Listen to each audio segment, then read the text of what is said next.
Hey guys, I know this is not normally a movie review channel, but I just got back from seeing Captain Marvel. It's advertised in the game, and we had an update, a major update on it not too long ago, so I wanted to give you my thoughts on the movie. I wanted to do as effective of a review on the movie as possible without detailing any spoilers. So this is my attempt. This is Mr. Cynicalex, aka Free-to-Play Guy, aka Netmarble CEO, doing his best, I don't know, name your favorite YouTube movie reviewer person, Jeremy Johns, etc. Reaction to the movie, review, no spoiler, Norino. Okay? Now, of course, still, you should be warned if you don't want any information that someone could have after seeing the movie. You probably don't want to watch this video, and I totally understand. Just mute it and go and alt-tab to another Chrome web page and go do something else for the next 10 minutes while I do this. Thanks for the click. Anyways, let's get started with the movie and what I liked about Captain Marvel, because there's a lot of things that I liked, there are some things that I didn't like, and then there's one really interesting thing that hasn't happened to me in a movie in a long time that I wanted to share with you guys. And I know it's gonna make some people think of me differently, but that's okay. I want to be honest with you guys and girls and everybody. So what was good about Captain Marvel? Well, in my opinion, I think the acting was actually very good, and it's not something that I expected to be surprised at going into the movie. But, you know, Samuel L. Jackson as Nick Fury, I mean, you always expect him to deliver an amazing role, but then every time he delivers an amazing role, you're like, damn, that's Sam Jackson, you know? And so he did not disappoint at all. He was on point as hell. And even if I'm not pointing out other actors, I only really have 3 names that I want to mention. It doesn't mean that anyone else's acting or everyone else's acting was bad. Honestly, no one's acting stood out to me as bad or dialed in or phoned in or whatever, cardboard. But in addition to Nick Fury, someone who also really surprised me was Maria Rambeau, who is Monica Rambeau's mom in the movie, and who, I mean, in the comics, and who in the movie is the friend of, you guys have all seen the trailers, the friend of Carol Danvers. As they get into the plane, she does like this. And her role in the movie, I don't want to say whether it's small or large, but all the time she knocks it out of the park. So I was very pleasantly surprised to see someone who I had no expectation of completely take my attention and draw me in, as a good actor should. And then finally, Brie. I thought Brie was really good in the movie. I mean, I don't have the most critical eye for acting, let's say, so some people might disagree with me, and that's totally fine, but I do think that she embodied the role of Captain Marvel as best as I could expect it to be done on the screen. You know, there are certain aspects of a comic book character that will never be translatable onto the big screen. Then there are certain concessions, there are certain compromises you have to make when adapting something to real life, to live action. And I thought she just did a great job. She was charming, but she was also kind of a dick. So she had that kind of thing going for her, and she was snarky when she needed to be, and then she kicked ass when she needed to. Another thing that I really liked about the movie was that the story was really good and it flowed well. And particularly, I do want to mention the story, because I do have an issue later on to point out about the story. But I spoke to some other people that also watched the movie and who are not big time comic book fans. They're kind of casual Marvel fans, more just like MCU fans. And they thought the story was very easy to follow. So whereas I have some issues with the story, I've heard from other people that they just thought it was great, and it just kind of, you know, A to B to C to D to E, and it just makes sense all the way through. And Marvel movies can kind of have that issue where there are certain moments that jump in terms of the logic necessary or in terms of the context necessary, and it's difficult to have none of those jumps, because I mean, it's comic book fans writing movies for other comic book fans. So you know all of those little details, and you don't need these, you know, specific, you know, kind of explicit introductions or kind of mentions, but then the casual fan does need that. So I thought they did a good job of that. They also did a good job in the writing department of balancing humor and emotion. And that's one of the big criticisms that I had of Thor Ragnarok. I personally don't like Thor Ragnarok as much as other people do. I mean, it's still a good movie, but I wouldn't rewatch it, and it's not even in, you know, my top 10 Marvel movies because I thought it was just too heavy on humor, and it just left everything else out. And even the fight scenes that are supposed to be epic, they're over in just a moment, and it's right back to the humor. And so I thought Captain Marvel did a better job of capturing those emotional moments when they were at their rawest and their most impactful, and then capitalizing on moments where there's opportunities for humor and to kind of just smooth out some of the bumpier rides, because it's a pretty bumpy ride if you think about the overall arc of the story, and you know, it's an origin movie as well, so you do have a lot of pretty impactful things to get through, whether it's rage or whether it's sadness, or, you know, there's so many emotional roller coasters that you're going to go through over the course of the movie. And if you think about any other origin story, they all have those, and you have those really steep declines where the character just hits rock bottom. You know, Tony Stark trapped in a cave, Doctor Strange with his hands mangled in Camartage. You know, you have those moments, but then you also have the funny moments where, you know, he's stealing from Wong in the library, and Wong's listening to Beyonce. You have to have that balance in order to make those differences seem apparent. And if you have just too much of one or too much of another, then the movie just kind of gets dragged down by its own weight, or weightlessness in the case of too much comedy. So I thought Captain Marvel did a really good job of that. I also think they did a good job in the CGI department. Now, this is, I think, one of the most subjective reactions to have, so I don't want to talk about it too much, but I do know that a lot of people criticized certain Marvel movies recently of having bad CGI. I personally really enjoyed the CGI of Captain Marvel. I got goosebumps during some of the CGI moments, which is my body's own indication that I'm believing it as much as I can for a movie. I mean, suspension of disbelief, etc. But I'll wait and see what you guys have to say about that. And then, of course, the most important thing of the movie, the thing that I like the most, Goose. Goose is fantastic. If you don't love Goose, you don't deserve to love at all. Moving on to some things that I didn't think were so good, because I don't think it's a perfect movie. I definitely think there are things they can improve on, or they could have changed, or they could have made differently. And this is probably where I run the risk of spoilers. But in my opinion, watching with my own 4 eyes, I felt as though the first thing that jumped out at me, and the thing that consistently took me out of the viewing experience, were the Skrulls. I don't know what it is about the facial prosthetics, but there was just no expression on their faces ever, and so it's really hard to discern an angry Skrull from a happy Skrull, from a sad Skrull, from a confused Skrull. And so you kind of just have this generic face that is only different by the shape of the eyes, and some cheekbone action, and a bit of the ears, and then of course the voices are different because they're voiced by different actors and actresses.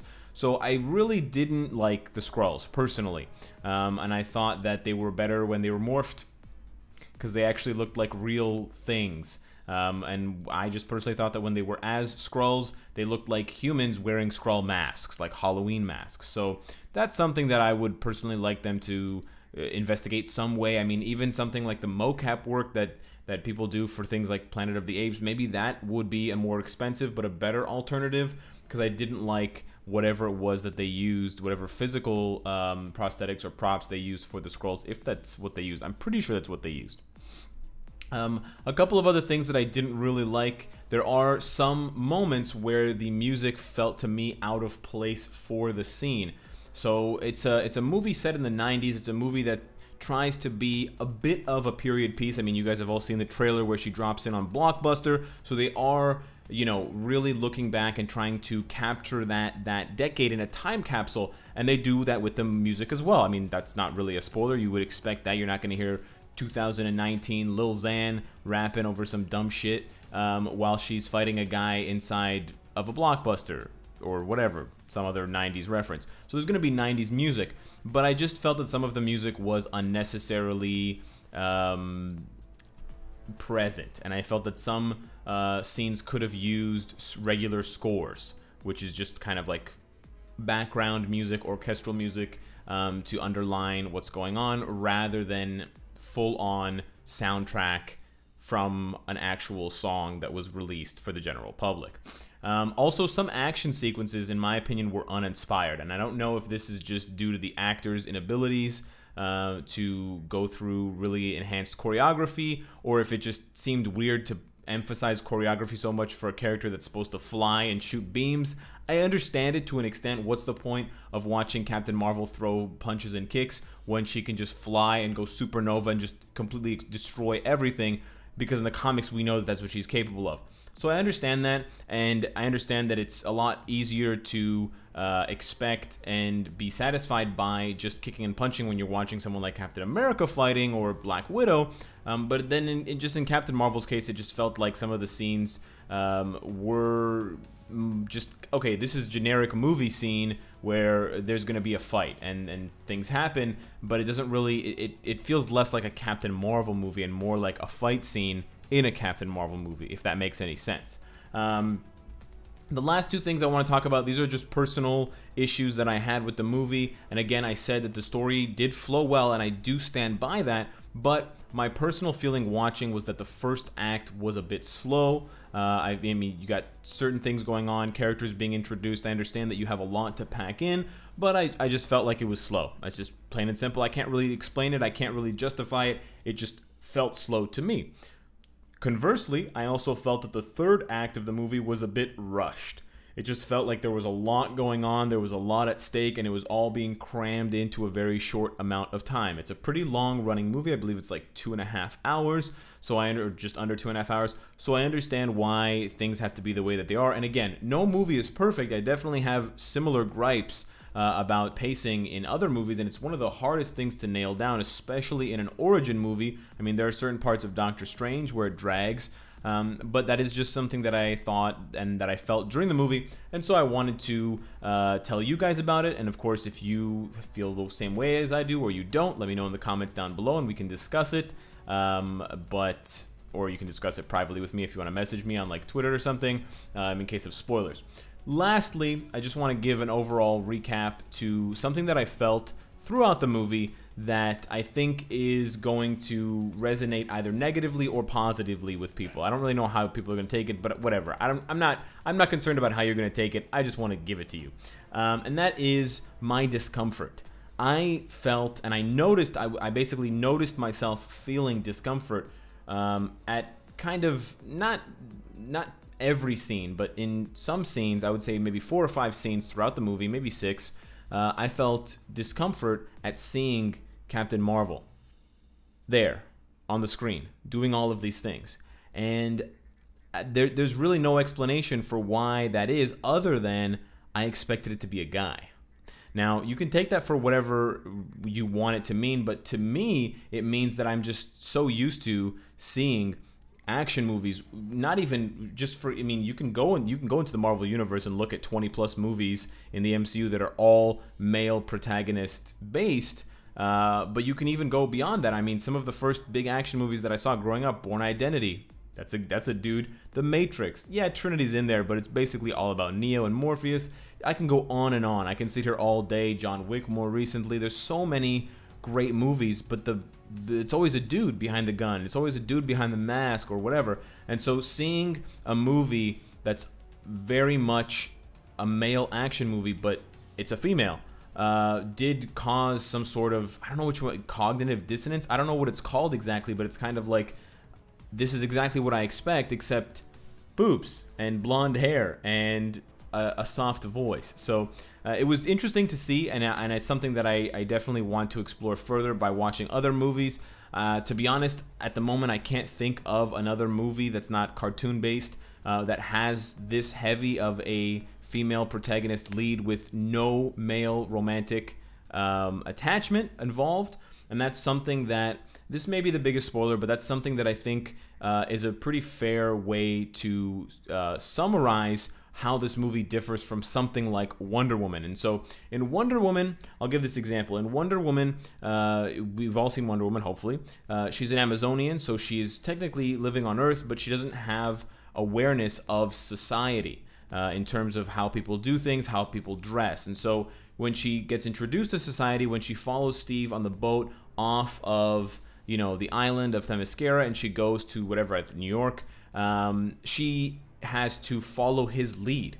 So Steve indirectly becomes the main protagonist because she becomes kind of a tag along for him. She is still the main vehicle that moves the story along, but he becomes a central sort of force of gravity that kind of shifts and gently pushes Wonder Woman in one direction or another. And their connection as human beings is part of the reason why she decides to save humanity and she fights against whatever. I mean, I understand that, but it's undeniable that he becomes a pivotal role in the movie and that he has an influence on her as a female character. However, that's not the case in Captain Marvel.